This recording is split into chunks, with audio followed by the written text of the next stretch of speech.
Welcome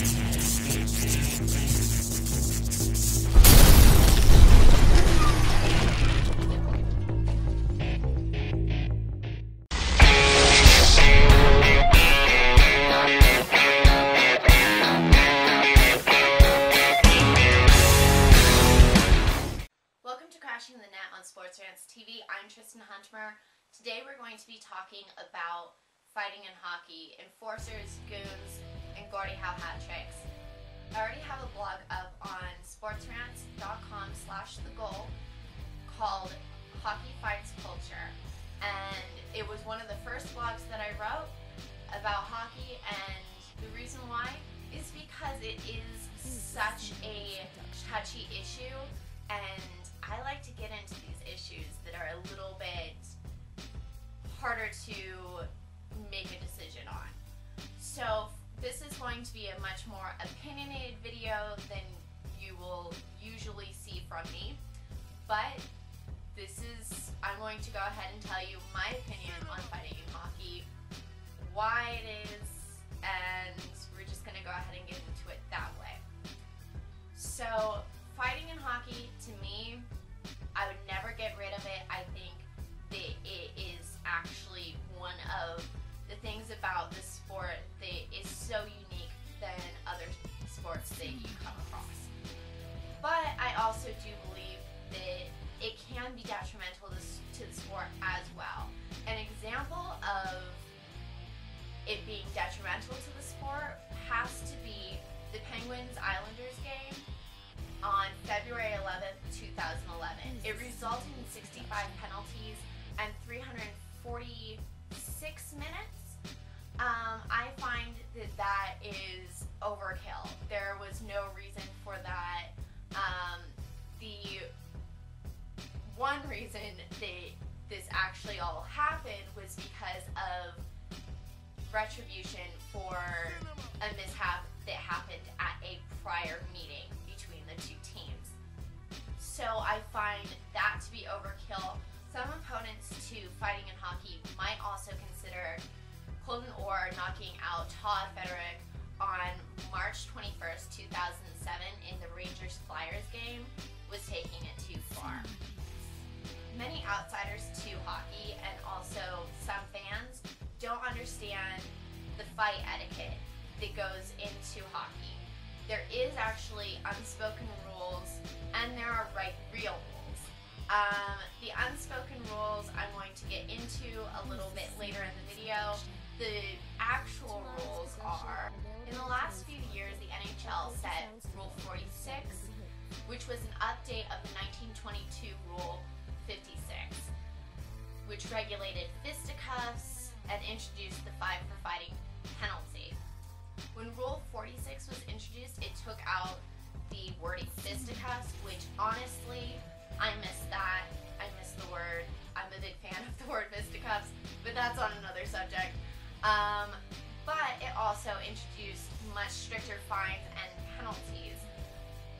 But the real thing that keeps fighting in hockey much safer than many outsiders understand is the fight etiquette. It is unspoken and basically agreed upon by all the players who participate in fighting in hockey. This unwritten etiquette in hockey keeps levels of fighting from getting to an unhealthy level. Situations like the Penguins-Islanders brawl and the Colton Orr Todd Federick fight are very rare occasions that it gets out of hand like that. And the problem is that media will oftentimes go ahead and use it as a talking point when they want to discuss hockey.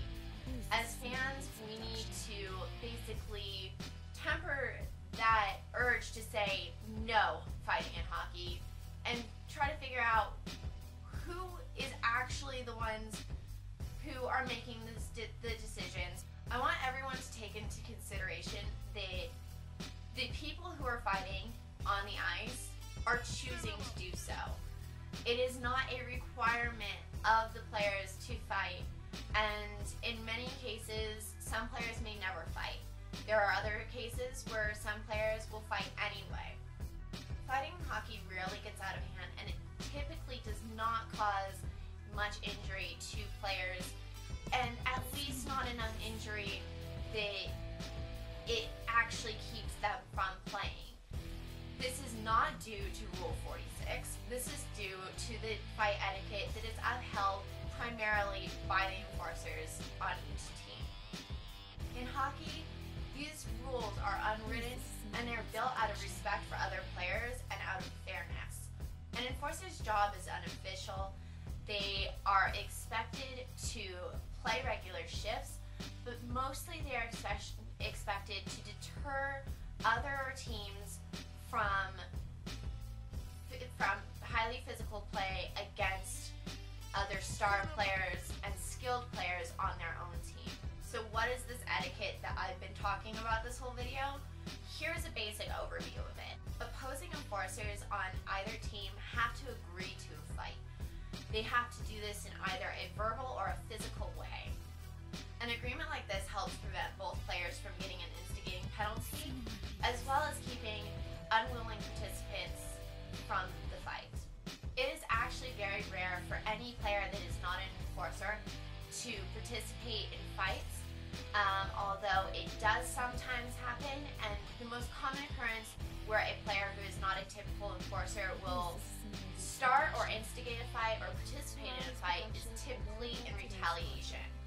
Another aspect of fight etiquette is that enforcers who are playing with injuries will often get free passes by opposing enforcers on other teams. The reason why this is because the other enforcers do not care to win a fight where there is no glory.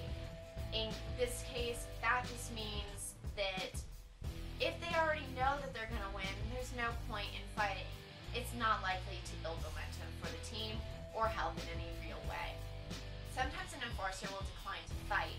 In that case, there are some chances that the next time the two teams meet, there will be a rematch.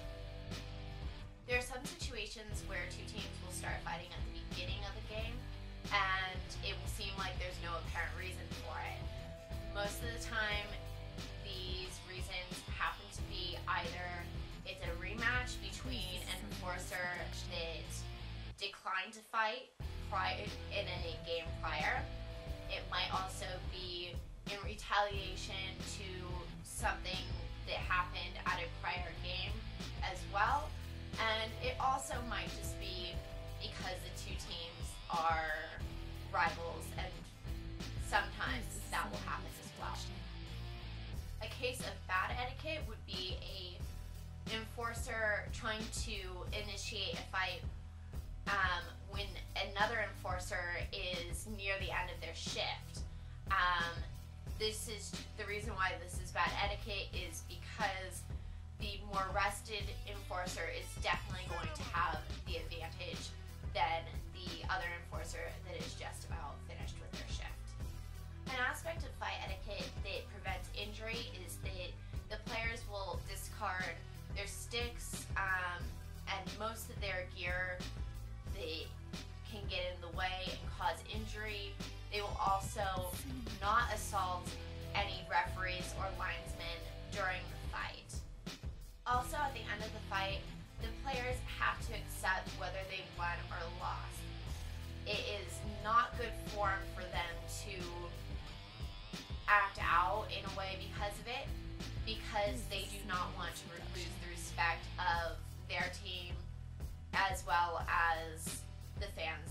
When enforcers feel like this fight etiquette has been violated, what happens is retaliation is dished up. And that is when more fights can occur. Like I said before, retaliation can often be the reason for a fight. And this is just one example of why that would happen. And sometimes it does happen to be because of the violation of this etiquette, which in terms of hockey can be considered unsportsmanlike to the other enforcers. Like I've mentioned before, sometimes fights will break out between players that don't happen to be enforcers. This is rare, but it can happen. Players will go ahead and pair off a ganging up scenario. Also, they will only fight from the front. Backfighting, sucker punches, and ganging up are typically discouraged by the fight etiquette. So there are multiple reasons why fights may break out. One is obviously retaliation.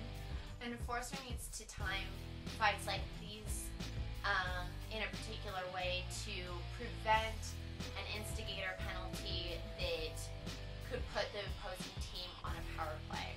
Another reason for fights also is to either build momentum or get a psychological edge.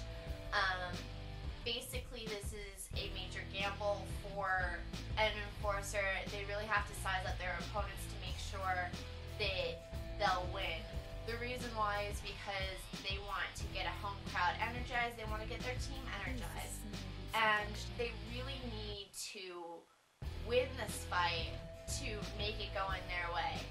A lost fight could go ahead and completely change the momentum and swing it to the other team's favor. Also, these fights can get a psychological edge, psych the teams out, also make some of the players a little bit skittish, and that can help the team as well. That is also another reason why they want to win the fight. So one of the more rare types of fights would be between an enforcer and a more skilled player. What I mean by more skilled player, I mean someone who often scores, assists, more of an offensive player. These rarely happen, but sometimes they do. This will sometimes happen when the enforcer's team is trailing in points and they are trying to get a reactionary penalty on the other team. This is also rare just because of the instigator penalty. So some personal reasons for fights between players, and this goes for enforcers and skilled players as well, is either a player is trying to prove themselves either to the other team to show that they're a threat or to prove themselves to their own team.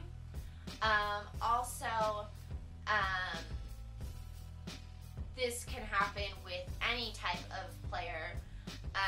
An example of this is early on in Sidney Crosby's career. He actually was waiting to have his first fight while he was playing. Obviously, Sidney Crosby is not an enforcer, but he wanted to go ahead and show his team, especially after he became captain, that he would be able to and is willing to do the same things that he expects from other players on the team. Love Sidney Crosby or hate him, that is just something that is an example. Also happens of many other players, and also in cases like that, when a player happens to not be an enforcer, or I mean some enforcers can score as well, but if a player typically is a scoring player or a player who is good on an assist, this leads to the chance for a Gordie Howe hat trick. And for those of you who don't know what a Gordie Howe hat trick is, that is a goal, an assist, and a fight in one game. So that can happen, especially when there is a personal reason for a fight.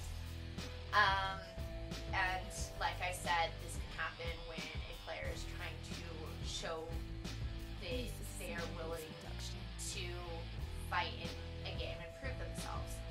Another personal reason for fights would be when there are players who are rivals of each other.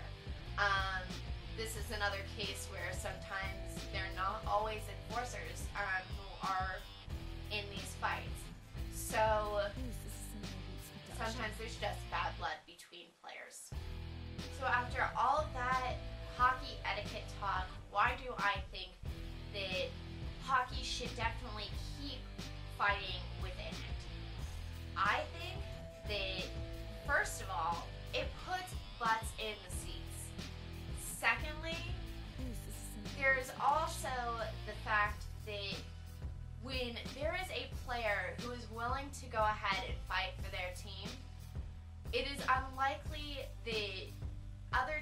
are really going to go out of their way to have dirty play on the ice.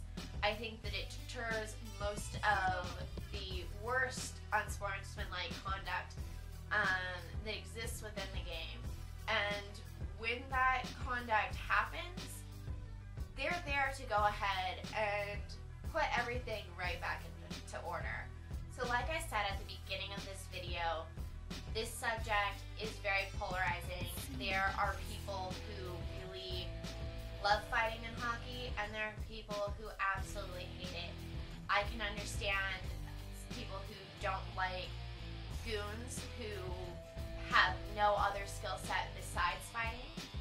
I can completely understand that. I would definitely prefer an enforcer who can also play good defense when it's not just hitting with their fist, but maybe hitting with their whole body for a check or something along those lines, or even make a goal or an assist at some point. There is reasons for fighting in hockey, and I completely understand where a lot of you come from saying that you don't like it, but you know what? Let's leave it up to the players to decide whether they're going to fight or not. There are players in hockey who have never thrown a punch and never will, and there are players who really enjoy that aspect of the game. The players who actually enjoy fighting as an integral aspect to their particular game, they know what toll it's going to take on their bodies. They also understand the outcomes that could happen in terms of penalties for their own team, and they weigh that. They also understand and know Rule 46 as well as the actual unwritten etiquette that we've already talked about. So leave it up to them to decide whether they want to do this or not. They're doing it for their team. Unless you are a player on the team and you are being asked to fight and you don't want to, you have no right to say, I don't want fighting in hockey. Leave that up to the players. So I hope you enjoyed all of that. I know it was a little bit rambly, but this happens to be one of my favorite topics to discuss when it comes to hockey. So next week, I'm not quite sure what we're going to talk about. Go ahead and tweet me your suggestions for more topics for Crashin the Net. And you can tweet me at Tristin Huntamer, and I will go ahead and try to accommodate any requests you guys have. In the meantime, go ahead and check out my blog at sportsrantz.com/thegoal. And also, if you are on SportsRantz, go ahead and send me a friend request, as well as feel free to follow me on Twitter. I talk a lot about hockey and other things, so go ahead and do that, and